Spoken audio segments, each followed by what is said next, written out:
Welcome back to ഹാ designs. Pure crepe silk ഫാബ്രിക്കില് ഇതേപോലെ scattering പോലെ ബീഡ്സ് സ്കാറ്റർ ചെയ്തിട്ടുള്ള പോലെ ഇതൊരു കുറെ വർഷങ്ങളായിട്ട് എല്ലാവർക്കും ഇഷ്ടമുള്ള ഹാൻഡ് വർക്ക് ആണ്.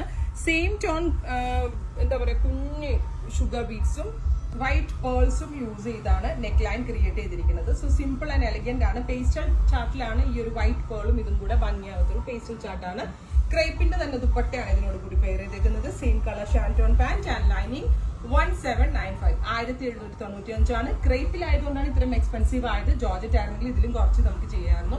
ക്രേപ്പ് ആയതുകൊണ്ട് തന്നെ നല്ല സോഫ്റ്റും ആണ്, നല്ലൊരു ഗ്ലേസിംഗും കിട്ടുന്നുണ്ട്. 1795 റെഡി ഫോർ ഡെസ്പാച്ച്. ട്രൈ ചെയ്ത് നോക്കുക. First colour onion pink.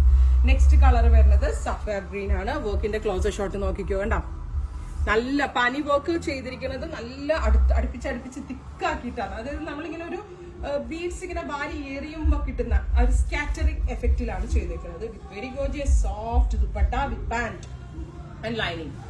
അടുത്ത കളറ് ബേബി പിങ്ക് ആണ്. നല്ല ഭയങ്കര സട്ടിൽ ആയിട്ടുള്ള ഷെയ്ഡ്സും ക്ലാസ് ആയിട്ടുള്ള ഹാൻഡ് വർക്കും കൂടി ആയപ്പോൾ മോർ എലിഗന്റ് ആക്കി കിട്ടുന്നുണ്ട് ഈ സെറ്റ്.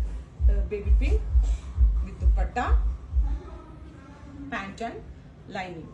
നെക്സ്റ്റ് വൺ വരുന്നത് സിൽവറിഷ് ഗ്രേ ആണ്. Very gorgeous silverish grey tone. ഇത് രസം എന്നറിയോ വർക്ക്, അതായത് സ്റ്റോണും എല്ലാം കൂടി കൊടുത്തിട്ടേ ഭയങ്കര ഭംഗിയായിട്ടുണ്ട്. പ്രത്യേകിച്ച് ക്രേപ്പിലും കൂടെ ചെയ്തേക്കുന്നതുകൊണ്ട് ഭയങ്കര രസമായിട്ട് കിട്ടിയിട്ടുണ്ട്. Dupatta bottom and lining. Next one വരുന്നത് ഒരു ടൈപ്പ് ഓഫ് ലാവെൻഡർ ബ്ലെൻഡ് ആയിട്ടുള്ള ഒരു പിങ്ക് ആണ്. ആദ്യം കാണിച്ച പിങ്ക് പോലെയല്ല, ലാവെൻഡർ മിക്സ് ആയിട്ടുള്ള ഒരു pink colour with dupatta pant and lining. അടുത്തത് വരുന്നത് ഒരു സീ ഗ്രീൻ കളറാണ്. Very light pastel see green tone വിത്ത് ഇതുപോലെ തന്നെ ബീഡ്സ് ഒക്കെ കൊണ്ടുള്ള ഒരു work. Dupatta pant and lining. ഇത്രയും കളേഴ്സ് ആണ് റെഡി ഫോർ ഡെസ്പാച്ച്. ട്രൈ ചെയ്ത് നോക്കുക.